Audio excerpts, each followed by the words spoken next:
세상의 모든 지식 언더스탠딩.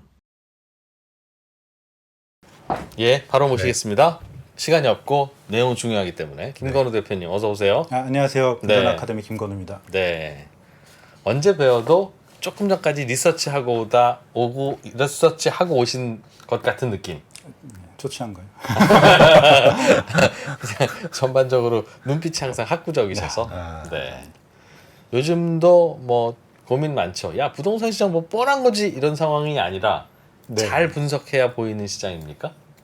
뭐 저로서는 더 어려운 것 같아요. 현재 상황이 올 초나 뭐 전에 6월 초에 나왔는데 뭐 그때 대비해서 현재가 좀 더 어렵지 그러니까 않나? 그때는 이거 반등 맞아요? 데드캣이에요? 뭐 이럴 때 이거는 반등입니다. 네네. 그러니까 여기서 오르는 가격은 꽤 유지될 겁니다. 네. 그런 말씀을 자신 있게 해주셨고, 그래서 결과적으로는 지금까지는 그렇게 된 것 같아요. 네. 그런데 지금은 왜 뭐가 더 어렵습니까? 그때는 잘 지금은 보이던 게. 일단은 많이 올랐고요. 그러니까 이 올해 기준으로 했을 때 상반기하고 뭐 한 7월 8월까지 꽤 많이 올랐고, 네. 그리고 그 오르는 와중에도 디커플링이 좀 세게 왔어요. 오르는 곳만 오르고 안 오르는 곳은 좀 덜 오르고 이런 것들이 어떻게 흘러갈지에 대한 거. 그다음에 좀 오르고 그다음에 어떤 공급 부족 이런 것들이 나오니까 그다음 대출이 좀 커지고 있다라고 하니까 정부에서 조금씩 목소리를 혹은 한국은행 같은 데 목소리를 내고 있기 때문에 네, 그 사실 변수. 규제는 되게 예측할 수 없는 변수니까 이쪽에 좀 어려운 부분이 좀 있습니다. 1월 달에는 사람들이 긴가민가해서 그렇지 다들 정말 리얼한 거래가 있는 시장이어서 네. 그것만 보면 이건 찐 반등이구나를 볼 수가 있었는데 그러니까 상반기 뭐 제가 2번 출연했을 적에는 가격은 낮아졌고 정부도 요걸 살리려고 하고 그다음에 거래량도 늘어나는 시그널이 보이고 거기다 금리는 내려가고 하니까 모든 시그널들이 한 방향으로 움직이는 느낌이었는데 지금은 하방 압력과 상방 압력을 가질 수 있는 요소들이 섞여 있기 때문에 조금 어떻게 보면 조심스러운 그런 상황인 맞는 거죠. 알겠습니다.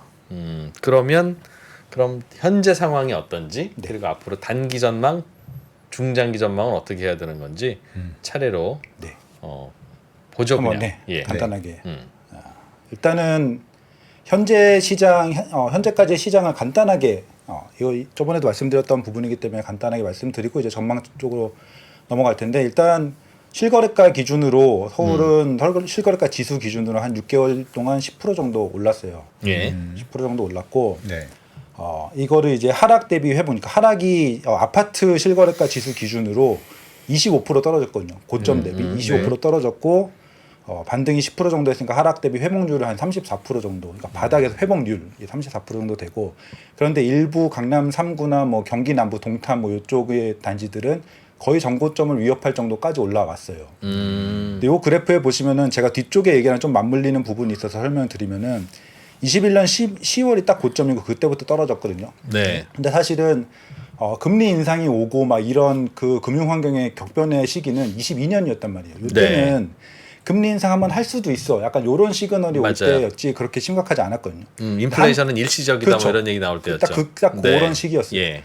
근데 한국 부동산은 먼저 꺾였단 말이에요. 그러니까 이때 무슨 일이 있었냐면 이때 막 우리나라 사람들이 정말 금융 환경에 대해서 빠삭한 인사이트를 갖고 이래서 이랬던 건 아니고 이때 트리거가 당시에 그 고승사자라고 불렸던 고승범 금융위원장이 새로 임명이 되고 발언을 하고 취임을 했는데 그때 가계부채 총량제를 강하게 규제하겠다라고 선언을 했어요. 가계부채 총량제 얘기를 했었었나요? 총량제가 뭐냐면은 그 전년도에 가계부채 대비해서 106%가 넘어가면 안 되게 규제를 하겠다. 맞아. 그래서 은행인데 대출을 그동안 다 내줘서 못 내주겠다고 그랬죠. 그래서 그런데 이게 원래 있었던 규제인데 그 전 금융위원장은 철저하게 관리를 안 했어가지고 그 고승범 위원장님이 취임을 딱 하려고 봤더니 농협 같은 경우에는 상반기에 이미 106% 넘은 거예요. 어마어마하게 대출을 해준 거죠.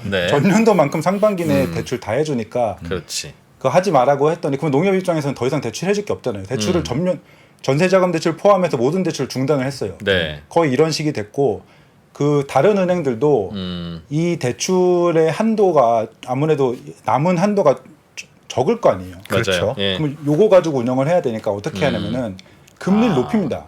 우대 금리를 싹 빼고요. 가상 금리를 은근슬쩍 높여요. 이 금리에도 대출 왜냐하면 받으시겠습니까? 갑자기 수요가 줄어들진 않잖아요. 네. 대출 공급량은 줄고 수요는 예. 느니까 이 금리에도 받으니까 우리나라로서는 그 기준금리 인상하기 한참 전부터 금리가 높아졌던 거예요. 기억납니다. 그래서 그때 또 어떤 얘기가 있으면 원래 그 고승범 위원장이 DSR 40%도 먼저 땡겨서 하겠다. 근데 1단계는 연소득 8천 이상의 신용대출 1억 이상 되면은 40% 이런 1단계를 먼저 적용하겠다라고 했는데 전세자금 대출까지 포함하겠다라고 했다가 약간 난리가 나서 그거는 빼겠다. 이런 과정들이 있었거든요. 네. 그러니까 이 얘기를 드리는 이유는 요새도 좀 한국은행장 같은 분들이 대출 규제에 약간 군부를 좀 지피고 있잖아요. 네. 요게 좀 이 정도로 세게 얘기하고 있지는 않지만 영향을 줄 수도 있을 것 같아서 뒤쪽에 설명을 드릴 건데 네. 그래서 먼저 과거의 사례를 한번 말씀을 드렸고 그래서 회복률은 요 정도 되고 동탄이나 뭐 강남이나 잠실 같은 경우에는 거의 전고점 수준까지 많이 이렇게, 올라왔네요. 예, 올라온 수준이다. 그러니까 그래프 봐도 그렇고 최근에 거래된 걸로 보면은 아마 더 올라온 것도 있을 거예요. 네, 그렇습니다. 그리고 서울과 비서울 간의 반등 격차가 굉장히 큰 상황입니다. 이제 지방을 보면은 지방은 뭐 이렇게 약간씩 반등하는 수준. 여기 세종이 좀 많이 올라서 세종 제외 5대 광역시는 한 2% 정도고 경기도는 서울과 지방 사이 정도로 올랐는데 경기도도 경기 북부와 남부는 뭐 분당, 동탄, 수지, 뭐 과천 이런 데는 엄청 올랐고요. 반면 북부의 뭐 일산, 파주, 김포 이런 데는 지방하고 약간 비슷한 수준으로 올라와서 현재는 디커플링이 굉장히 세게 온 상황이다. 이제 디커플링이 왜 왔냐를 살짝 살펴보면은 네. 기본적으로는 규제 완화의 강도가 좀 달랐어요. 반대로 말하면은 예전에 있었던 규제가 굉장히 고가 주택에 몰려 있어서 사실은 저는 좀 다른 분들하고 조금 다른 분석을 하는 게 이번에 규제 완화로 집값을 밀어 올린 것 중에 가장 큰 게 특례 보금자리론이라고 말을 하는데 예. 저는 지난번에도 말씀드렸고 여기 써왔는데 요 페이지부터 보면은 대출 규제 완화가 사실은 고가 주택에 더 세게 왔다고 생각을 해요. 왜냐면은 특례 보금자리론이라는 거는 기존에도 사실은 6억 이하는 보금자리론이 있었어요. 네. 디딤돌 대출도 있고 적격 대출도 있고 다 있었어요. 근데 15억 이상 아파트 대출 금지 같은 경우는 정말 빵원 아예 대출을 이거는 사실은 항구적으로 하기 어려운 수준 위헌 예. 심사도 있었던 그런 상황이어서 영원이었다가 10억 대출을 해주니까 요 효과가 매우 확실히 컸다. 컸을 것 같고 그리고 15억 이상이 아니고 9억부터 15억까지도 LTV를 겨우 20%밖에 안 해줬거든요. 그래서 계산을 해보면은 그리고 규제 지역을 해제해가지고 규제 지역엔 맞아요. 60%까지 해서 그렇게 보면은 14억짜리 마포구 아파트를 살 때 대출을 기존에는 4.6억밖에 받을 수 없었는데 예. 이제는 8억 4천까지 받을 수 있어요. 이 정도니까 이거는 그 규제 완화의 정도가 특례 보금자리론이 된 것보다 이 모든 걸 해제하고 규제 지역까지 해제해준 해서 9억 이하보다 오히려 9억 이상이 규제 완화에 영향을 더 많이 받았다라고 보는 편이고 그래서 실제로 그 반등한 속도나 그 타이밍을 보면은 네. 강남 송파 이런 데가 먼저 반등하고 그 다음에 따라서 약간 9억 이하의 주택들이 나중에 반등하는 그런 흐름을 보이거든요. 그래서 그러면 특례 보금자리론을 통해서 집을 바꾸신 분들이 갈아타기에서 점프 했다기보다는 대출 규제가 풀리면서 위에서부터 먼저 움직인 거네요. 근데 그러니까 둘 다 네. 결국은 그러니까 그 특례 보금자리론의 영향이 없었다기보다는 네. 원 오브 댐이었고 예를 들어서 특례 보금자리론 때문에 집을 팔았어요. 네. 상급지로 가려고 하는데 대출이 안 돼. 이러면 못 갈 거 아니에요. 그렇죠. 예, 그렇죠. 그런데 대출을 해줬으니까 결국은 여러 가지 시너지가 나서 그러니까 금융이 풀린 정도가 오히려 상급지에 더 영향을 지금 주고 있는 상황인 거예요. 그러니까 근데 반대로 말을 하면은 네. 지금이 완화적 스탠스야라고 물어보면은 기준점을 어떻게 잡느냐에 따라 달라요. 예를 들면은 LTV 60이 완화적인가 긴축적인가. LTV 80은 줘야지 이런 사람들도 있잖아요. 그렇죠. 옛날 생각하면 여전히 그렇죠. 긴축이긴 한데 극단적으로 대출 조일 때 생각하면 또 많이 풀어주기도 했죠. 그렇죠. 그러니까 예를 15억 이상 대출을 금지해라라고 했을 때는 정말 집값 상승이 막 폭등할 때이기도 하고 그리고 몇 달 안 돼서 제로 금리 수준으로 금리가 내려갔으니까 과잉 유동성을 차단하는 차원에서의 규제였잖아요. 그러니까 집값이 떨어졌을 적에 요거는 풀어줘도 돼라고 할 수도 있는 거죠. 근데 어쨌든 절대적으로 봤을 적에 풀어진 좀 비포 애프터의 관점에서 봤을 적에는 고가 주택의 완화가 굉장히 강했고 이게 앞으로 굉장히 강하게 묶이진 않을 것 같아서 뭐 이것이 거품이라거나 뭐 일시적인 뭐 대출의 효과다 이렇게까지 보기는 좀 어렵다 이렇게 예. 말씀드릴 수 있을 것 같고요. 이것도 같은 내용이고 디커플링 내용이고 전세도 네. 반등을 하기 시작했습니다. 3월부터 반등을 하기 시작했는데 여기 6월, 7월 실거래가 지수 데이터는 없지만 지금 제가 실거래가나 이런 걸 봤을 적에는 네. 6월, 7월, 8월에는 더 상승세가 강한. 더 요새 상승세가 강한. 언론에서도 전세가 많이 올랐다, 역전세난 없네, 뭐 이런 여러 가지 기사들이 많이 나오고 있잖아요. 그래서 불과 몇 달 전까지만 해도 가장 우려했던 게 역전세였는데. 그렇죠. 예. 네. 참 그래서 지금은 역전세난도 그렇고 전세가 자체의 절대적 가격 자체가 지금 오르고 있어서 이것도 시장에 영향을 주고 있는데 약간의 차이점을 본다라고 하면은 여기 집값 매매가 같은 경우에는 요 6대 광역시와 서울의 그 극명한 차이가 있잖아요. 네. 그런데 전세 같은 경우에는 오히려 6대 광역시가 좀 더 오르는 그런 형국을 보이고 있어서 그러니까 뭐 좀 더 오른다기보다는 거기서 거긴데 전세는 디커플링이 없고 매매가는 확연한 디커플링이 오고 있는 그런 시장이다. 이렇게 상황을 보시면 될 것 같고 거래량까지 보면은 거래량은 이렇게 크게 반등해가지고 6월까지 왔는데 요 8월은 이제 집계가 아직 덜 된 거예요. 아하. 집계가 덜 된 거라서 제가 보기에는 지금 예측하기로는 비슷한 수준이 8월에도 유지가 되는 것 같아요. 하지만 어쨌든 이렇게 쭉쭉 올라오던 상승세는 6월부터 이렇게 잠잠해졌다. 상승세는 그러니까 거래량은 계속 늘고 있는 건 맞지만 그렇게 강한 상승세를 보이고 있는 건 아니다. 이렇게 보시면 될 것 같고 전국 거래량도 마찬가지입니다. 저 상승이 가파르게 될 때는 뭐 때문에 그렇게 많이 되고 지금 이렇게 꺾이는 유지 더 못 가는 건 왜 그런 거예요? 거래량의 변화는 네. 근데 일단은 예. 지금 3,600건 뭐 요 정도에서 왔다 갔다 한다라고 쳐도 평균이 한 6,000건, 월 6,000건 정도 되거든요. 역사적 평균이. 우리나라 옛날 생각하면 서울 기준으로 한 6,000건 정도 돼요. 월. 그러니까 아직 평균도 안 갔는데 좀 꺾이기 시작하는 거는 좀 힘이 약하다라는 생각도 좀 들 수 있고 그런 측면에서 봤을 적에 500건, 700건에서 반등할 때 센 거는 그냥 당연한 것 같아요. 워낙 낮았으니까. 이게 너무 낮았던 거지 반등세가 너무 세네 이런 느낌이라기보다는 요때가 사실은 서울의 집이 몇 채인데 사람들 돌아다니기 시작하면 이 정도 거래는 당연히 되는 거다. 요 정도고 오히려 요때 너무 빠르게 올라왔다라는 느낌보다는 4,000건도 못 넘어가나 이런 느낌은 좀 있어요. 거래량이 거래량이 는다는 건 어떤 신호로 해석합니까? 일반적으로. 일반적으로는 수요. 그러니까 매물이 보통은 항상 존재를 하고 그거를 이렇게 잡아서 거래를 하느냐의 매물 없던 시절은 문제인데 없고 네. 거래가 많다는 건 수요가 많다는 뜻이다. 근데 이제 그 시장의 흐름에 따라 다른데 상승세가 계속 지속이 됐을 때하고 예를 들어서 이때랑 비교를 하면은 이렇게 하락장에서 이렇게 올라오는 거는 확실히 수요의 상승인 게 이때는 안 팔려서 난리였단 말이에요. 매물이 막 쌓여 있는데 네네. 안 팔려서 난리였는데 이렇게 올라온다는 거는 그 안 팔리는 매물을 누군가는 사줘가지고 이렇게 올라가는 거거든요. 거래량. 그러면 이거는 수요가 점점점 올라가고 있다라는 거고 한창 활황 시장이 만약에 1년 내내 지속됐다라고 하면은 그때는 거래량만 가지고 뭔가를 판단하는 게 좀 애매해요. 근데 이때는 확실히 매물이 쌓여 있을 때 매물이 안 팔릴 적에 하나 둘씩 사가고 있다는 측면이기 때문에 확실히 수요의 증가 그다음에 이때쯤 되니까 이 이상 지금 수요가 증가하고 있지 않나라는 물음표를 낼 수 있는 상황인 거예요. 현재로서는.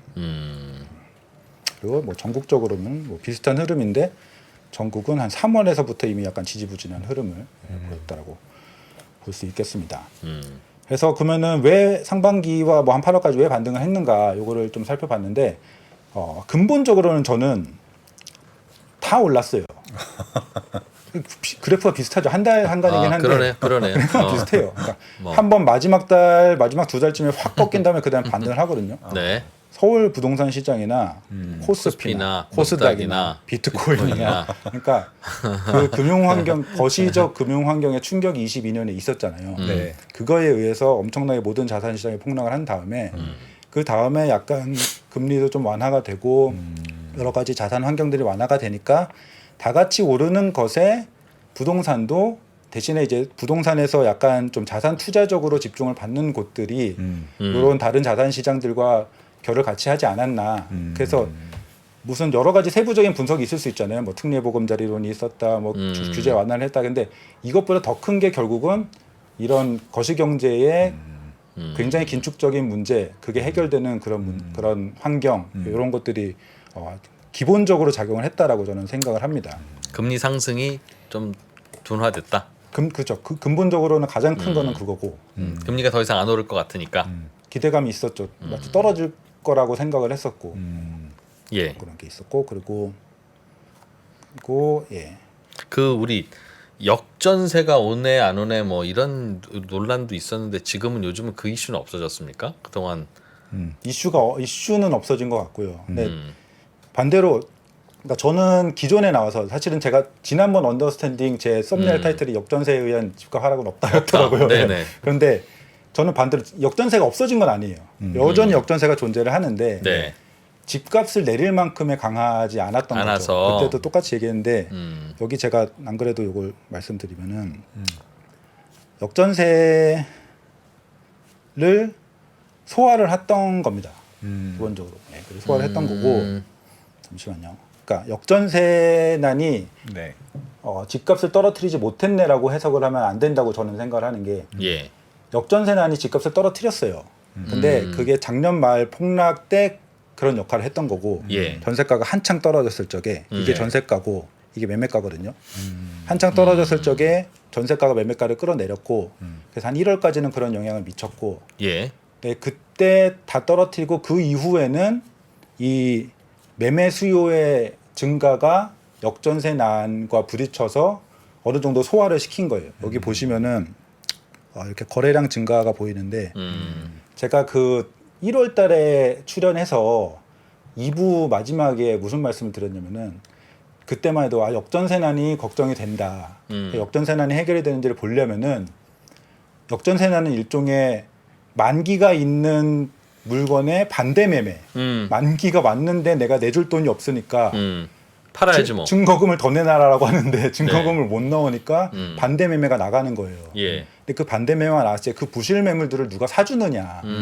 이게 중요하기 때문에 그때 출연했을 때만 해도 이런 500건, 700건 이럴 때에 출연했기 때문에 이대로는 소화를 못 할 거고 거래량이 2,000건, 3,000건 이렇게 올라가는지를 좀 봐야겠다라고 말씀을 드렸었는데 다행히도 2월부터 바로 2,400건, 3월부터 3,000건이 넘었거든요. 그러니까 부실 매물이 계속 나오긴 했어요. 네. 근데 그거를 누가 소화를 해준 거죠. 그러면서 소화를 못할 때, 요때까지는 하락이 온 거고 이때부터는 부실 매물을 받아주기 시작하면서 소화를 해낸 거다라고 보시면 좋을 것 같고 그래서 이 데이터를 보시면은 한 이게 5월까지이긴 한데 40% 정도는 내 주머니에 있는 돈으로 해결한 거고 그리고 일부는 그 임차인한테 빌어서 제가 월세로 땡겨서 현금을 드릴게요. 뭐 이렇게 한 거고 그다음에 일부는 이제 아까 말씀드린 대로 금매로 매도했는데 이걸 받아준 거고 이게 시장에서 받아준 거고 네. 일부는 이런 사람들도 있었죠. 그래서 보증금 안 내고 버텨고 이게 임차권 등기 명령으로 이렇게 들어가는데 제가 요거를 그래서 그 뭐 인터넷 등기소에서 찾아보니까 그래도 거의 빌라더라고요. 빌라가 많은 화곡동, 부천, 독산동 이런 쪽이더라고요. 그러니까 요거는 좀 아파트 시장 쪽에서는 크지 않았던 것 같긴 하고 거기다 추가로 5번까지 역전세 반환 대출까지 사실은 저는 이거 안 해줬어도 괜찮았을 것 같은데 어쨌든 요거까지 해줌으로써 이제 현재로서는 집주인 입장에서는 이것 때문에 골치 아플 일은 거의 없어진 상황이라고. 그래서 역전세가 집값을 내리지 않았느냐라고 하면은 나중에 비슷한 상황이 왔을 적에 잘못된 해석을 할 수 있으니까 역전세는 분명히 집값 하락에 영향을 미쳤고요. 그러나 내수세가 생각보다 강해서 그걸 다 잡아먹었다. 그게 올 2월 정도부터 2, 3월 정도부터는 잡아먹었고 작년 연말에는 하락을 만들어낸 거고 이렇게 해석을 하고 있습니다. 올해 2, 3월부터 그 매수세가 생겨난 이유는 금리도 뭐 그쵸. 고점 찍은 것 같고. 그래서 매수자들이 생긴 이유는 금리가 떨어졌고 규제 완화가 상당히 진행이 됐고 그리고 전세가도 떨어지다가 그러니까 바닥을 다시 찍고 또. 흐름을 하고 있고 그래서 조금 더 살펴보면은 금리는 요 정도로 작년 말에 곧 상단은 한 7.8%, 하단은 뭐 와. 5.3%인데 이때보다 더 높을 때도 아마 11월 초 이럴 때 레고랜드 한창 할 때가 좀 더 높았을 거예요. 저 때는 대출 받으러 가면 정말 그쵸. 6이나 7에 받았다는 그렇죠. 거죠. 한 5.5% 이렇게 변동금리는 더 높았고 이게 고정금리 기준으로는 4월에 3.59까지 이렇게 내려갔다가 요새 조금 올라왔어요. 조금 올라왔는데 네. 채권금리 기준으로는 사실 이거보다 더 올라왔거든요. 더 올라왔는데 시중금리에서 이 정도로 버티고 있는 거는 우대금리 때문이에요. 그러니까 가상금리라고 하기에는 좀 구체적으로 말하면 우대금리 때문이거든요. 그러니까 은행이 지금 올해 은행이 이제 현재까지는 좀 영업을 많이 해줄 만한 여력들이 있었어요. 왜 그러냐면은 일단은 특례보금자리론이 내가 은행으로서는 내가 열심히 고금리로 영업을 했던 그런 대출들을 다 특례보금자리론으로 바꿔주라고 하잖아요. 그러면은 사실 특례보금자리론은 은행 입장에서는 수익성이 사실 나지 않는 것이기 때문에 네. 그런데 이게 그 BIS 그 규제를 지킬 적에 위험 가중치가 0으로 잡히거든요. 네. 그럼 증권이니까. 네. 그러니까 이만큼의 대출 영업을 할 수도 있고 은행의 수익성을 위해서는 이걸 해야 되는 거예요. 그래서 은행은 올해 영업을 많이 해야 되는 그런 입장이었던 거고 영업을 많이 하다 보니까 가상금리를 낮추는 게 아니고 우대금리가 사실은 다 영업 활동이잖아요. 그래서 약간 경쟁이 생기고 그 다음에 인터넷 뱅크가 막 치고 들어오고 막 마이너스 가상금리 이런 걸로 때리고 막 이러니까 우대금리를 더 세게 주고 해서 영업 활동 상으로 어쩔 수 없이 우대금리를 많이 주는 그런 상황이라서 아마 한동안은 또 당국에서 쪼이면은 우대금리를 없애거나 뭐 가상금리를 올리거나 할 수 있을 텐데 제 기준으로는 그런 은행 간의 경쟁은 좀 장기적으로 지속될 거라고 보기 때문에 그래요? 일시적인 환경은 아닌 것 같고 와 그거 근데 사실은 저는 개인적으로 되게 재밌게 봤는데 말씀하신 대로 그 2022년 작년 연말에 막 에버랜드입니다. 그 무슨 그 춘천에 있는 뭐예요? 그게? 레고랜드 사태 있을 때 금리가 많이 치솟았잖아요. 그러다가 내려가다가 요즘 다시 많이 올랐어요. 그런데 은행에 대출 받으러 가면 여전히 별로 안 올랐는데? 라고 낮은 게 뭔가 이제 은행들이 그동안 받던 마진을 희생하면서까지 싸게 대출을 지금 해주고 있어서 실제로 요즘도 가산금리 수준 보면 야 단군일에 이렇게 은행이 마진 안 남기고 주담대 해주는 적은 처음 봤다 나는 그런 생각 들 만큼 그런 상황이거든요. 네. 그래서 저는 야 요거 금감원이 좀 눌렀나 보다 옆구리 찔러서 이 친구들아 좀 금리 좀 낮춰봐 라고 추측하고 있었는데 그게 아니라 뭐 그건 알 수는 없는 거지만 은행들이 그 특례보금자리론 상환 그 대환해주면서 생긴 캐시를 이거를 자꾸 대출 내보내야 되니까 그러니까 두 개 다 사실 요것도 6월에 그때는 전망이었는데 6월에 전망으로 제가 채권금리도 이건 틀렸는데 채권금리도 내려갈 것 같고 금감원에서 엄청 세게 얘기를 하고 있어서 가상금리 내려갈 것 같고 영업활동 때문에 우대금리도 올라갈 것 같다 이렇게 얘기를 했었는데 둘 다 맞는 말씀이시죠. 네. 은행에서 금감원에서 엄청 세게 얘기를 하고 있고 은행도 대출 해줄 때가 네. 넘치는 현금에 비해 별로 없어요. 대출 해줄 데가 없다기보다는 치열한 경쟁을 해야 된다. 지금 룸이 많은 거죠. 지금 그 BIS 비율을 봐도 지금 막 15, 16 막 이렇게 엄청 널널하거든요. 그래서 지금 영업 활동을 하기에는 충분히 그리고 또 하나는 지금 대구은행 같은 경우에도 이제 시중은행을 메인은행으로 들어온다라고 하고 예. 내년에 토스 들어오면 약간 저는 난리 나지 않을까라는 토스 같이 마이너스 마진을 아무렇지도 않게 생각하는 그 기업이 은행권으로 들어온다라는 뭐 그런 거. 그다음에 올 연말부터 주택담보대출 대환대출 플랫폼. 네. 그러니까 대환대출 플랫폼이 나왔을 적에 신용대출은 원래 앱 하나 이렇게 열면은 신용대출은 원래 줘야 되고 별 영향이 없을 거야. 그런데 주택담보대출 대환대출 플랫폼이 나오면은 이거는 되게 큰 경쟁 환경에 놓여지지 않을까라는 생각이 좀 들어요. 금리 비교 사이트. 그래서 지금 금융위에서도 물론 단기적으로는 가계 대출이 늘어나니까 좀 걱정이 돼요. 이런 얘기들을 하면서 금리에 대해서 좀 더 진축적으로 얘기를 할 수는 있지만 근본적으로는 금융위에서도 계속 은행들끼리 경쟁을 해서 소비자들이 금리를 낮게 받아야 된다는 메시지를 요새는 가계대출이 오른다는 그 현황 때문에 그런 얘기를 안 하지만 한 6월, 7월 정도까지만 해도 그런 메시지를 계속 던졌었거든요. 대환대출 플랫폼 출시할 때만 해도 사실 대환대출 플랫폼이라는 것 자체가 그런 취지에서 금융위가 돈을 들여서 만든 거잖아요. 네. 은행끼리 경쟁해가지고 완전 공개된 데이터 안에서 너희들끼리 소비자들한테 경쟁해라. 그러니까 저는 이거는 그 은행들끼리 경쟁을 해서 가상금리를 내리는 거는 그냥 추세가 되지 않을까. 기존 자체가 조금 5대 은행으로 통폐합하면서 경쟁을 너무 안 했던 그런 환경이기도 했고요. 예. 그래서 뭐 매번 최대 실적 내고 막 이러고 있으니까 그래서 앞으로도 그 경쟁은 치열해질 거고 근본적으로는 그래요. 그러니까 단기적으로는 뭐 당국에서 쪼였다가 뭐 풀었다 뭐 이런 할 걸 수는 하겠지만 네, 그렇다고 생각합니다. 아, 그럼 이 낮은 가산금리 수준이 내년으로 이어질 가능성도 높게 볼만하다는 거네요. 네, 저는 일단은 한 뭐 올해 남은 기간은 가계 대출이 오른다라는 게 정치권이나 뭐 금융계에서 많이 나오니까 그렇지 않겠지만 뭐 내년 내후년 이렇게 좀 길게 가면은 그런 흐름이 가지 않을까라는 생각을 합니다. 근데 이미 그 당국의 어떤 규제 스탠스는 조금 바뀌는 듯한 것 같던데 50년 주담대도 이제 웬만하면 하지 말라 그러고 네. 말씀하신 대로 한국은행 총재도 자꾸 금융위에서 그런 식으로 규제를 풀어줘서 40조 특례 보험자리를 풀면 우리 금리 올리는 게 무슨 의미가 있겠냐. 맞아요. 그러니까 예. 예, 저도 사실 뭐 오늘 그 얘기를 하러 온 건 아니지만 사실은 네. 금감 뭐 이런 얘기 좀 애매하긴 하지만 금감원장하고 네. 한국은행장이랑 미묘한 약간 갈등 같은 것도 있었어요. 그때 예. 뭐 둘이 한국은행의 통화정책에 금감위원장이 태클을 거네 약간 이런 얘기도 있었고 그런데 어쨌든 그 대출 그 총량을 관리하는 한국은행 입장에서는 한국은행 입장에서 스탠스를 내는 거고 그런데 정부 기관에서는 그 은행끼리 경쟁을 해서 과도한 이익을 대출에 붙이지 마라. 이 메시지는 계속 이어지고 있거든요. 예. 그 한에서 이제 뭐 DSR이라든지 여러 가지 한도 이런 것들을 만드는 거지 금리를 높여서 너희 이익을 많이 내라라는 거는 계속 지양하고 있는 방향인 거는 맞는 것 같아요. 네. 그렇습니다. 알겠습니다. 네, 그리고 금지는 그렇고 대출 규제 요거 말씀드렸었고 네.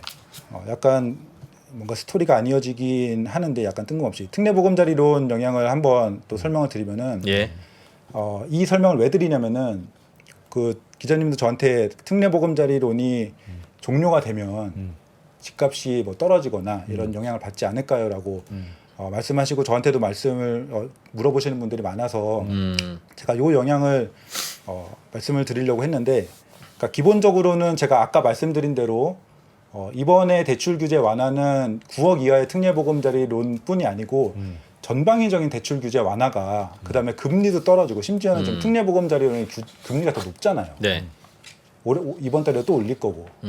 그래서 지금 특례보금자리론이 그렇게 혜택적인 부분이 있느냐라는 것도 한 가지 의문이 있고 또 하나는 이제 특례보금자리론 중에서 이제 신규 매입용으로 이제 유효하게 대출이 나간 게 요만큼이에요. 8월달 기준으로 21조 정도가 지금 나갔거든요. 네. 그러면은 이제 기사나 사람들이 얘기하기에 특례보금자리론 전체로는 34조, 신규 매입용으로 21조인데 와 그러면은 신규 유동성이 34조나 주택시장에 들어왔네 이렇게 해석을 할 수도 있는데 사실은 예전에도 보금자리론 플러스 적격 대출이 40조, 35조, 뭐 14조 이 정도가 발생했었어요. 그러니까 여기서 원래 이 특례보금자리론이 없었어도 어느 정도는 있었던 거고 이런 정책 모기지가 있었던 거고 거기서 조금 더 완화되는 환경에서 몇 조 정도는 분명히 들어왔겠죠. 뭐 예를 들어서 특례가 아니었다라면은 뭐 13조였을 텐데 21조가 됐으니까 8조 정도는 유동성이 들어왔다. 뭐 이렇게 됐을 수도 있고. 그래서 지금 이게 없어진다고 하더라도 그렇게 큰 시장을 그러니까 아까 말씀드렸듯이 시장에 영향을 준 원오브 댐이라고는 평가할 수 있지만 이것 하나로 굉장히 크리티컬한 어떤 영향을 줬을까라는 의문을 하나 들고 또 하나 말씀드릴 것은 이게 DSR 부분에 영향을 그러니까 DSR에 걸리지 않는 게 되게 장점이잖아요. 네. 네네. 그렇기 때문에 이게 처음에 발표된 게 12월에 발표가 됐었어요. 실행은 1월부터 했는데 예. 12월에 처음 발표됐을 적에는 금리가 5%대였으니까 5%대면은 금리 자체도 높지만 DSR은 원리금 상환 비율이잖아요. 그러니까 네. 금리가 높으면 대출이 조금 나와요. 그러니까 5%대였을 적에 4% 초반에 DSR도 안 보는 특례보금자리론을 낼 거야라고 하면은 와, 대출도 많이 받을 수 있고 금리도 낮네라고 생각할 수 있지만 지금의 4% 전후의 환경에서는 특례보금자리론이 금리 측면에서의 혜택도 별로 없고 그다음에 고소득자인 경우에는 지금의 금리면 DSR 40%로 9억 이하의 집 충분히 사거든요. 5% 중반이었을 적에는 그것도 부담이었을 수 있는데 그렇기 때문에 지금 특례론이 없어지면은 소득이 좀 낮으신 분들은 그냥 보금자리론이나 적격대출 받으면 되고 고소득자인 분들은 그냥 본인의 DSR로 일반 낮은 대출 금리의 받으면 일반 되니까. 대출 받으면 되니까 이게 없어지다고 해서 큰 영향은 미치지 않을 것 아하. 같다라는 생각이 듭니다. 알겠습니다. 네, 그리고 전세 이야기. 전세 같은 경우는 지금 안정화가 됐고 반등을 함으로써 역전세난이 해소되는 과정에서 거의 방점을 딱 찍어버린 전세가가 올라버리니까 그런 상황인데 전세가가 안정화가 된 이유는 첫 번째로는 당연히 금리 하락에 영향을 줬고요. 네. 두 번째로는 요 그림을 제가 여기까지 딱 끊어서 엄청나게 매물이 올라오고 있을 적에 이게 전세가의 하락 이유라고 그 1월달에 출연했을 때 무슨 허먼밀러 의자를 뭐 이런 이런 예시를 들면서 이걸 설명을 했어요. 그 반대의 케이스가 벌어진 거죠. 이렇게 올라갔던 매물이 이렇게 떨어집니다. 그러니까 이거는 요 봉우리 그러니까 보시면은 여기서 다시 이렇게 안정화가 되는 흐름이거든요. 확대해 보면 그렇게 돼요. 그러니까 요거는 요 봉우리가 임대차 3법 등으로 인한 잘못된 왜곡이었던 거지. 요게 뭐 특별히 뭐 지금의 흐름이 특별하다는 거 아니까. 그러니까 요 봉우리가 사라지는 그런 안정화되는 정상화되는 흐름이라고 보시면 될 것 같아요. 기존에 그 전세 가격이 너무 올라갔다가 너무 내려간 그런 흐름이 좀 이상적이었던 임대차 3법이 만들어낸 이상적이었던 거고 지금은 많이 떨어졌다가 반등하는 것이 사실은 어떻게 보면은 조금 정상화 되어가는 과정이라고 보시면 될 저렇게 것 같고 매물수가 갑자기 집중되니까 떨어졌던 것이다. 예, 이게 전세 매물이. 그렇죠. 이게 매매 매물하고 전세 매물하고 약간 구분해서 봐야 되는데 이렇게 보시면요. 예를 들어 여기 7만 개가 이렇게 쌓여 있잖아요. 그럼 이 7만 개는 다 만기가 있는 물건들이에요. 예. 이거를 이 7만 개를 다 3에서 5개월 안에 다 소화를 해야 돼요. 시장이. 그럼 저건 왜냐면 요거 만기가 이거 안 그러면 뭐 경매에 나갈 수도 있고. 이상하게 만기가 좆때 많이 몰렸다는 거네요, 그죠? 그렇죠. 근데 제가 해석하기로는 임대차 3법 때문에 재계약이 엄청나게 됐다가 재계약 그러니까 2년 차에는 재계약이 엄청나게 됐다가 4년 차에는 재계약이 안 되면서 엄청나게 시장이 확 풀린 거예요. 예. 그래서 이상적으로 이렇게 올라왔던 거고 매매 매물 같은 경우는 매매 매물도 이렇게 쌓였잖아요. 근데 매매 매물은 쌓여도 그 중에서 어느 게 급한 매물인지를 알 수가 없어요. 그러니까 이 매매 매물이 쌓였을 적에 예를 들어서 내가 어떤 특정 단지를 딱 네이버에서 클릭해가지고 이렇게 물건을 딱 집을 살려고 딱 보는데 가격 호가가 집을 팔 사람이 없구만 이런 생각이 들어요. 매물 숫자는 많은데 그런 경우 되게 많거든요. 그러니까 전세 매물은 이렇게 쌓이면은 이건 무조건 다 소화해야 되는 매물이에요. 매매 매물이 이렇게 쌓이면은 이 중에 급한 게 몇 개인지를 모르니까 매매 매물이 쌓인 것만 가지고 혹은 매매 매물이 줄어드는 것만 가지고 시장을 예측하기는 어려워요. 예를 들면은 작년 하반기에 폭락장이 왔잖아요. 네. 작년 하반기 내내 매매 물건이 줄어들어요. 계속 줄어들어요. 그러다가 올해는 상승장이 왔잖아요. 네. 근데 올해 계속 물건이 늘고 있어요. 그러니까 이렇게 완전 정반대의 상황이 오기도 하거든요. 그러니까 시장이 오르고 있을 적에 한번 팔아볼까라고 올려놨다가 그거 살게요라고 하면은 안 팔지 이렇게 하는 경우도 되게 많고 근데 전세 물건 같은 경우에는 굉장히 명확한 시그널이 이렇게 왔을 적에 전세가가 오를 게 약간 거의 당연한 흐름이었고 조금 그 뒤쪽의 전망까지 보면은 그러면서 요 급등하기 전 매물 정도 되니까 약간 안정화가 여기도 보시죠. 서울 이렇게 꺾이잖아요. 안정화가 되는 걸로 봐서는 전세가가 상승은 하지만 급등까지는 안 가겠구나. 이런 전망을 할 수 있을 것 같습니다. 금리가 훅 떨어지지 않는 이상. 그래서 제 예상은 전세가는 지금 안정화가 전세가 폭락을 하다가 안정화가 되고 일부 반등을 하고 있는데 좀 더 반등을 할 것 같고 그 상황에서 폭등까지 예를 들면은 2021년에 폭등장처럼 폭등까지는 안 가고 어느 정도 상승하는 선에서 마무리가 되지 않을까. 또 금리나 매물수의 흐름을 봤을 적에 그런 상황이 생각이 됩니다. 현재 상황하고 뭐 이런 것도 잘 분석해 주셨는데 좀 궁금한 게 이제 뭐 지금 상황이 이런데 네. 앞으로의 전망에 대해서 막 약간 다 분분하잖아요 지금은. 네네네. 그 대표님은 이제 뭐 올해 뭐 내년 어떻게 보시는지. 그 얘기 이제 지금부터 해주실 거죠? 네. 네.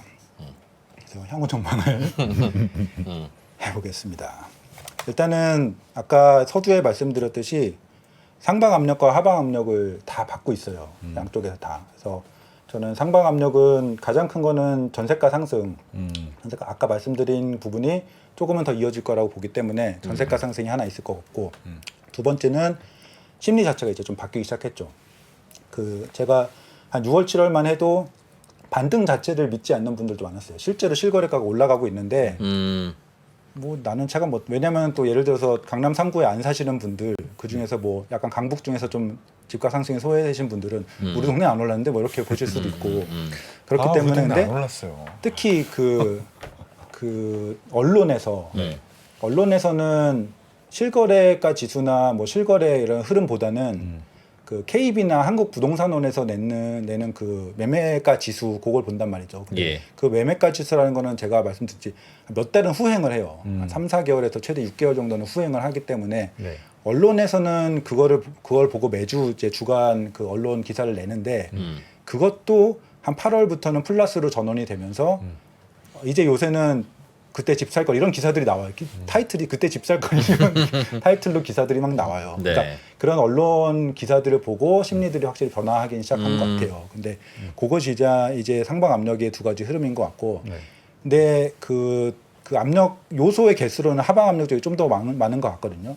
하나는 아까 말씀드렸듯이 대출 규제의 가능성. 규제라고 하기에는 그 한국은행 총재님이 무슨 말씀을 하셨냐면은 통화 정책을 바꾸진 않겠지만 미시적인 조치를 논의하고 있다. 아마 그 중에 하나가 그 50년 만기 대출 그거를 제안을 한 것 같아요. 여러 가지 미시적인이라는 표현을 했는데 그런 것들 그다음에 어저께 보니까 민주당 의원이 그거를 얘기를 했더라고요. 그 대출을 공급적인 차원에서 조절을 하려고 한다. 근데 실제 금융위에서 받아줄지 모르는 거지만 공급적인 차원이라는 거는 그 BIS 규제할 적에 위험 가중치의 주택담보대출을 높게 하겠다라고 하면은 결국 총량 규제거든요. 은행이 매년 이렇게 은행이 대출을 해줄 수 있는 총량이 줄어드는 거예요. 총량이 줄어들면은 일단 그 동안 그게 적용되는 동안에는 우대금리를 거둘 수도 있고 금리가 높아질 수도 있고 그래서 지금 약간 가계대출이 조금 올라왔는데 사실 그렇게 많이 올라오진 않았는데 조금 올라왔는데 화들짝 해가지고 정부나 어떤 뭐 금융당국 이런 데서 많이 얘기를 하고 있으니까 요 가능성을 첫 번째로 좀 하방 압력이 좀 강하다고 볼 수 있을 것 같고요. 그렇더라고요. 요즘 가계대출 급증하고 있다. 50년 만기 대출이 주범이다. 라고 해서 한 달에 가계대출 얼마나 늘었는지 수치가 발표됐는데 네. 1.7조 뭐 이래요. 뭐 요즘에 늘어났다고. 작년에는 줄어들었는데 어떻게 1조나 한 달 사이에 늘어? 라는 뉘앙스가 돌아다니는데 이게요. 10년 전, 20년 전 기사를 찾아보면 한 달에 4조, 5조는 우습습니다. 그냥 일상적일 때 한 3조 늘어나고 10년까지 안 가도 뭐 2, 3년 전만 해도 뭐 그 정도씩 늘었잖아요. 그냥 그게 보편적인 그냥 원활할 때의 대출이었어요. 그러니까 1.7조라고 하면 그 환자로 생각하면 아직도 눈금벅금벅 뜨고 이제 그러는 상황인데 얘 살아난 거 보게 눈 똑바로 쳐다보는 거 봐 이놈 눈 안 깔아? 이런 대응을 하고 있는 그런 약간 뭐, 구조더군요. 예. 뭐 선제적 대응이다 뭐 이런 차원에서 어쨌든 많이 나오고 있어요. 그래서 저도 마찬가지의 생각인데 지금 그 정도인가 싶긴 하지만 어쨌든 간에 메시지가 그렇게 나오고 있으니까 가능성은 충분히 있는 것 같고 두 번째로는 지금 디커플링이 많이 됐다라고 말씀을 드렸는데 그 중에서 많이 상승한 곳 같은 경우는 저는 가격 부담이 좀 있는 것 같아요.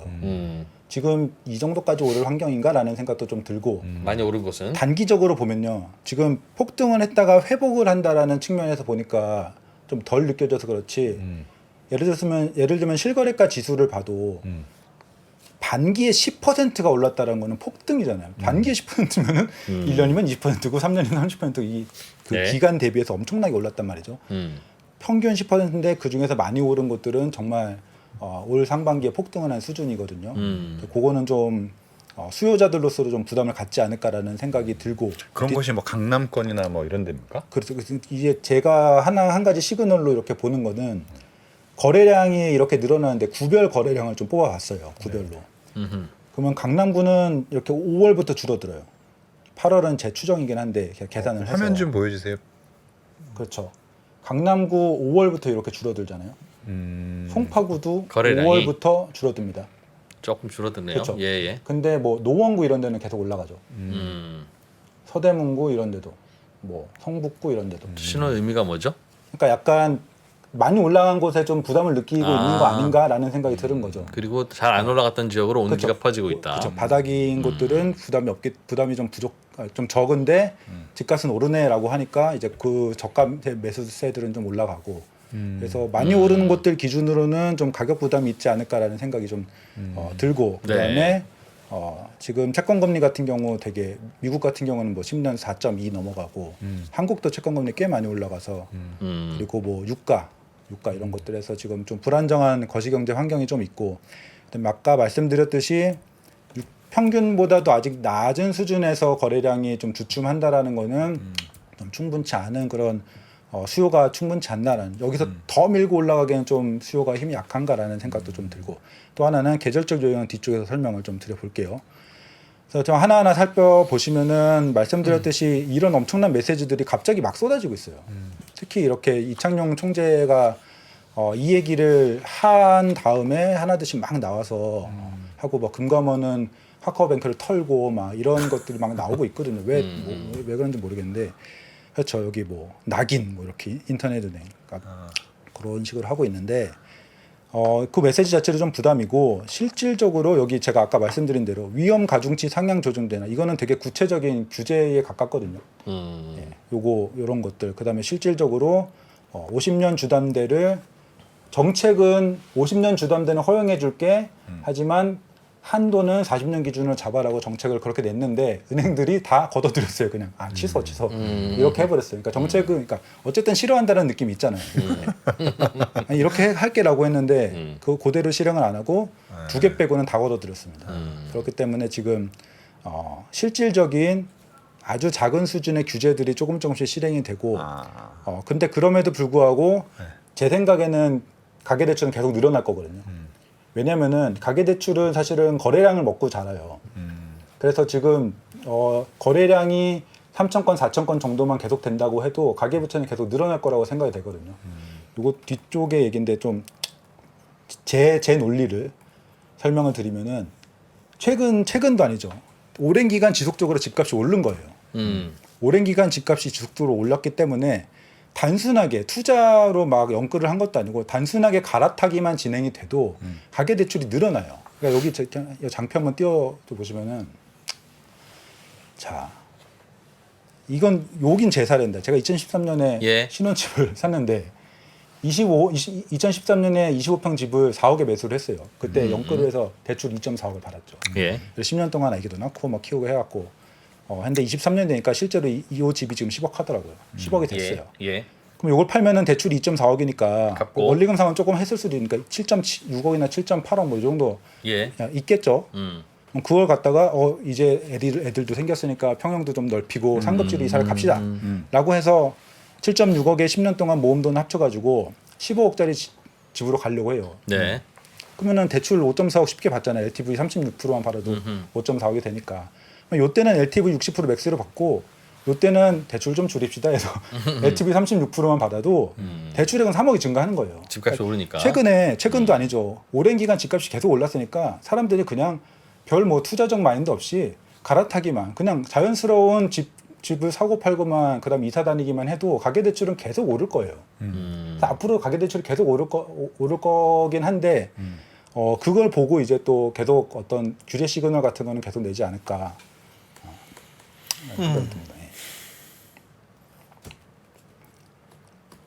대출 규제 가능성이 있어 보인다 그래서. 네, 있어 보이지만 그렇다고 해도 가계대출은 계속 오를 것이다. 라는 얘기고 그 다음에 하방 압력 요인 중에 마지막으로 계절적 요인이 있습니다. 계절적 요인 같은 경우에는 사실 주식에서도 계절적 요인으로 분석을 하시는 분들이 있더라고요. 뭐 예를 들면 뭐 세린 메이 뭐 이런 그래요? 그런 얘기들이 뭐 있었는데 이상하게 대대로 9월에는 주가가 안 좋았어 이런 거. 네, 그쵸. 세린 메이 했으면 올해 망했는데 아무튼간에 주식은 좀 애매한데 부동산 같은 경우에는 사실은 이게 실거주를 하고 이사를 가고 하기 때문에 저는 분명히 계절적 요인이 적용을 된다고 보고 월별 거래량을 좀 뽑았더니 확실히 계절적으로 좀 겨울이 비수기인 부분이 좀 있어요. 그래서 보시면은 평균 거래량이 한 6천 건 정도 된다고 했는데 여름에는 뭐 6,900건, 6,800건 뭐 이 정도 되고 겨울에는 5,000건, 4,900건, 뭐 5,300건 이렇게 확실히 낮아지는 거예요. 근데 아까 말씀드렸듯이 그 거래량이 지금 많이 올라오지 않고 한 3, 4천 건 정도 되는 상황에서 비수기를 맞았을 적에 이러면은 좀 계절적 요인의 영향이 충분히 있을 수 있겠다.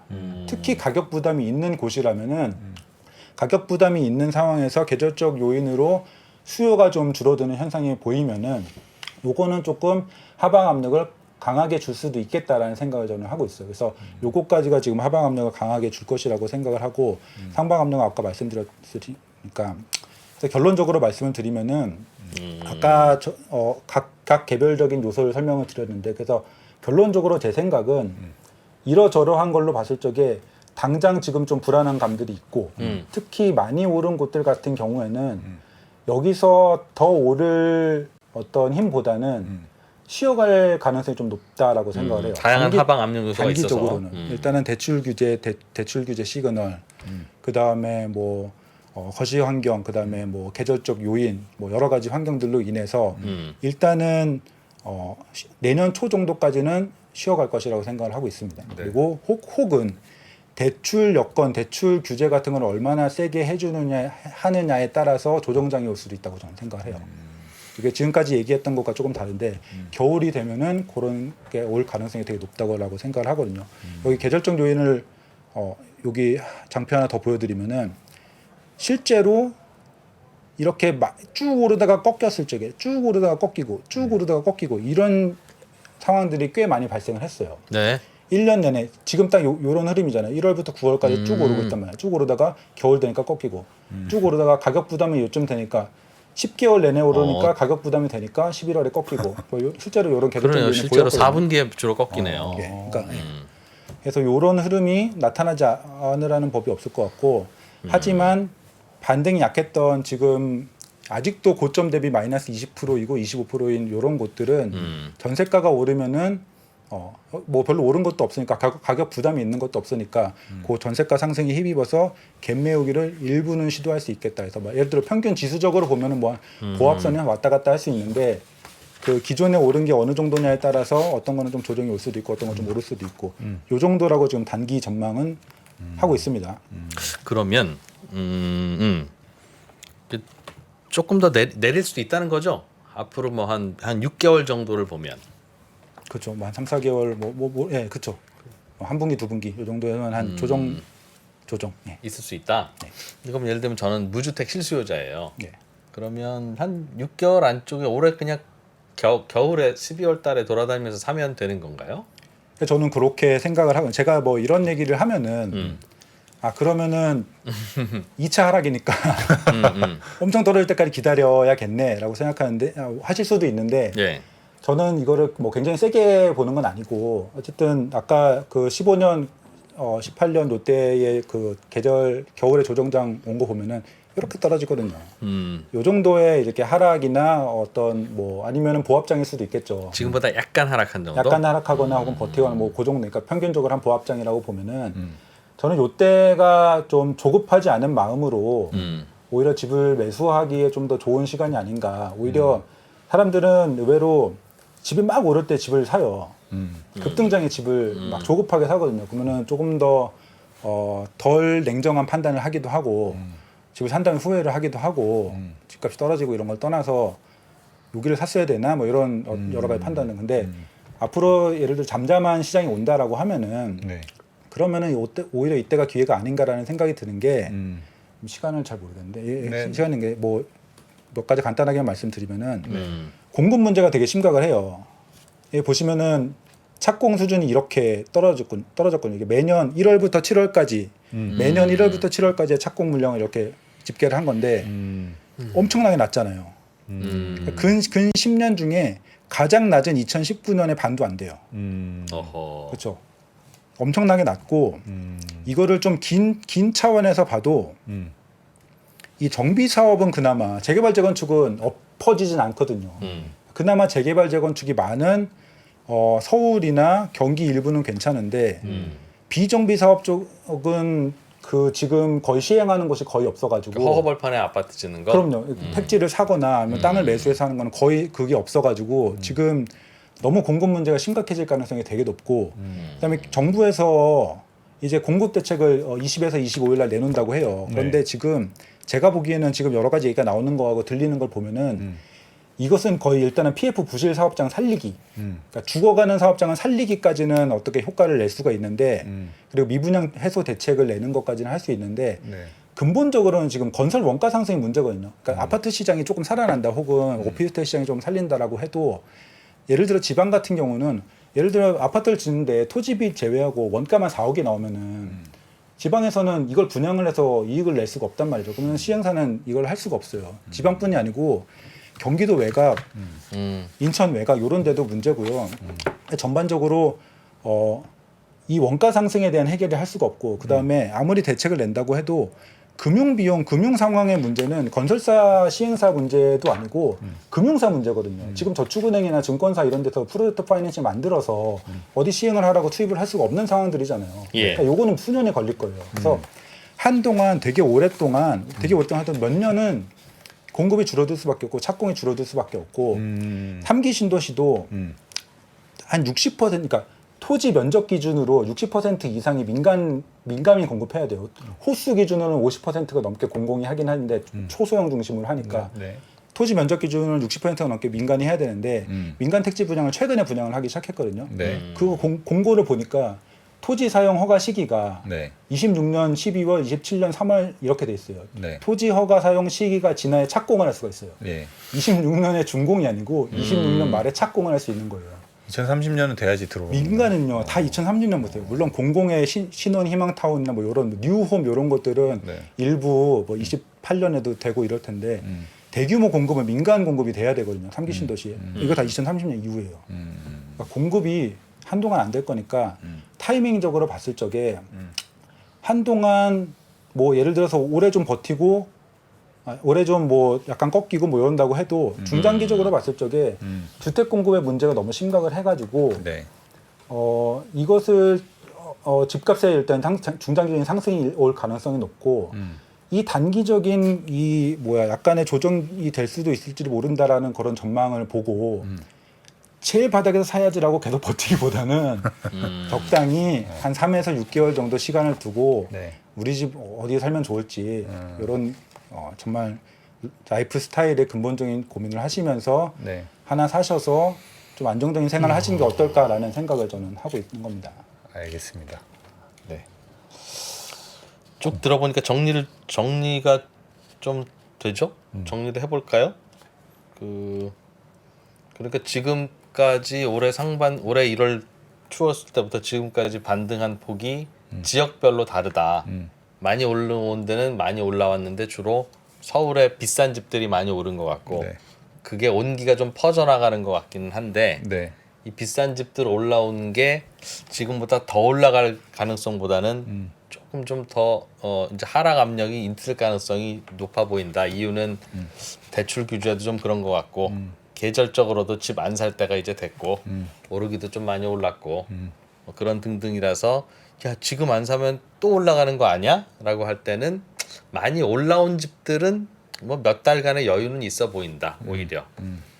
그러나 내년 이후의 전망으로 좀 이어가기 시작하면 공급 부족이 워낙 심각하고 그게 어떻게 하루 이틀에 뭘 해서 할 수 있는 상황은 아니어서 내 집 마련하시려는 분들은 지금이나 한 몇 달 후나 가격 차이 크게 안 날 텐데 잘못해서 몇 달 후에 불 붙기 시작하면 또 못 사면 그때부터는 공급 부족이 직접 집값에 영향을 줄 가능성이 있으니 큰 하락은 기다리지 마시고 슬슬 알아보는 것도 나쁘지는 않을 것 같다. 네. 마지막으로 그렇죠? 짧은 팁 하나만 더 드리면은 지금의 이제 공급 부족 원리하고는 좀 다른 식으로 24년에 공급 물량이 정말 적고요. 25년에 서울 기준으로 25년에 꽤 많아요. 둔주가 나오지 않습니까? 그렇죠. 둔주하고 뭐 잠실, 진주, 미성쿠로바, 뭐 네. 이문 되게 많아요. 네. 굉장히 언밸런싱한 거예요. 그러니까 서울시에서 네. 이상하게 얘기하는 게 24년에 공급이 적은 게 맞습니다. 하지만 25년이 많으니까 상쇄될 겁니다라고 하는데 그렇게 얘기하면 안 되고 네. 변동폭이 너무 크니까 오히려 더 문제인 거거든요. 이거는. 근데 반대로 얘기하면은 요거는 만약에 24년에 물량이 너무 적으니까 네. 이걸로 인해서 24년에 폭등이 와요. 만약에 그때는 집을 안 사야 된다고 생각을 해요. 25년을 기다리고 내가 조금 더 기다렸다가 근데 안 샀는데 집이 엄청 올랐어요. 그러면 그때는 굉장히 위험한 시기라고 보는 거죠. 근데 그런 흐름이 오기 전까지는 괜찮은 흐름일 하기 결국은 괜찮은 타임일 것 같다. 앞으로는 공급이 중요한 변수가 될 거다라고 하는 말씀이네요. 일단은 24년, 25년은 변동이 너무 크거든요. 절벽이었다가 엄청 많아지거든요. 24년은 매우 적고 매우 적고 갑자기 25년은 매우 엄청 많을 많아져요. 테니 서울 기준으로는. 헷갈리지 말자. 예, 요거를 알아두는 게 좋죠. 근데 25년에 매우 많으면 공급이 부족하다는 얘기를 왜 합니까? 25년에 많을 텐데. 25년만 많거든요. 아, 그 전도 적고 그 이후도 적어서 그렇죠. 그리고 요거는 서울 기준으로 말씀드리는 거고 다른 곳들은 계속 26년부터는 계속 적을 거예요. 다른 지역이라면 전국의 뭐 광역시 이런 곳 지방은 더 심하죠. 아무데도 집을 못 지으니까 지방은 더 심하고 서울은 그나마 정비 사업으로 조금씩은 유지가 될 텐데 그래서 지금 공급이 부족하다, 장기적으로 공급이 부족하다고 하는 거는 26년부터의 얘기예요. 왜냐하면은 예. 착공에 들어간 건 어쨌든 3년 내에 지어지니까 테니까. 25년까지는 다 각각 어느 정도의 물량은 유지가 됩니다. 알겠습니다. 조만간 풀리면 착공되지 않을까요? 원래 좀 집값이 안 좋던 시기에는 PF 대출도 망하고 착공도 안 되고 하다가 풀리면 또 열심히 착공하고. 그래서 금융 상황이나 아니면 지금 건설 원가 상황을 봤을 적에 풀리면 착공이 되는 것도 기껏해야 한 뭐 내년 내후년 그러면은 근데 그때 갑자기 그때 사업을 시작할 거잖아요. 그러면 시행 이제 하고 뭐 금융 모으고 설계하고 하면은 그럼 뭐 착공은 또 26년. 그래서 한 29년 30년 되면 또 풀어질 수도 있겠죠. 아, 그럼 25, 26, 27, 28 이런 때는 25, 26, 27, 28, 29 한 30년까지는 꽤 길죠. 2020년 후반부는 공급이 전체적으로 다 어려울 거다. 이번에 그 갑자기 움츠러드는 바람에 그런 뜻입니까? 예, 이거는 그냥 자연스러운 거예요. 뭐 업황이 안 좋으면 공급이 줄어들고. 그렇죠. 예. 그게 막 몇 년씩 이런 공백이 생기는군요. 알겠습니다. 실수요자는 언제 사라는 거죠? 그러니까 무주택 실수요자는 찬바람 불 때 사람들이 조금 두려워할 때. 지금 올라온 고점에 뭐 그렇게 할 생각은 하지 마시고 네. 조금 마음 편하게 그러나 몇 달 안에 네. 하든가 아니면 그 기회 놓쳤으면 2025년을 한번 노려보든가. 네. 그리고 네. 지금도 별로 안 오른 것들은 못 사도 될 것 같아요. 네. 많이 오른 비싼 집들은 조금 제외하고 네. 안 오른 것들은 갭 따라 잡을 것 같으니 그거는 싸다 생각하고 하시면 되고. 네. 이야, 그렇답니다. 지금 이 전망에서 딱 하나만 여쭤볼게요. 요거 하나는 마음에 좀 걸려서 요거는 좀 그럴지 알지 잘 모르겠어. 나 요거 약간 불확실해. 좀 마음에 걸려. 내지는 요건 좀 확인해보고 싶은데 잘 모르겠네. 그런 게 혹시 있습니까? 그거는 금리죠. 내년, 그러니까 저는 기본적으로는 예. 물론 저금리 시대는 오지 않는다라고는 하지만 내년 하반기 뭐 아니면 25년 이렇게 되면은 어쨌든 지금보다는 낮은 금리가 되어야 된다고 생각해요. 되지 않으면은 경제적으로도 뭐 글로벌 경제적으로 되게 힘들 거고 되어야 된다고 생각을 하고 아마 될 거라고 생각을 하고 네. 많은 전문가들이나 뭐 중앙은행들이 그렇게 생각을 하지만 못 달성할 수도 있는 거잖아요. 그런 목표를 그거는 체크해 봐야 되는 거죠. 그런 그러니까 중금리까지는 알겠어요. 저금리 시대가 오지 않고 중금리까지 가는 건 알겠는데 예. 지금은 기준금리 기준으로는 고금리 상황이잖아요. 그게 계속 유지가 된다라고 하면은 제가 말씀드린 것이 조금 틀어질 수는 있을 것 같습니다. 알겠습니다. 금리가 변수다까지 잘 들었습니다. 분전 아카데미의 김건우 대표였습니다. 고맙습니다. 감사합니다. 네, 저희는 또 저녁 먹고 다시 돌아오겠습니다.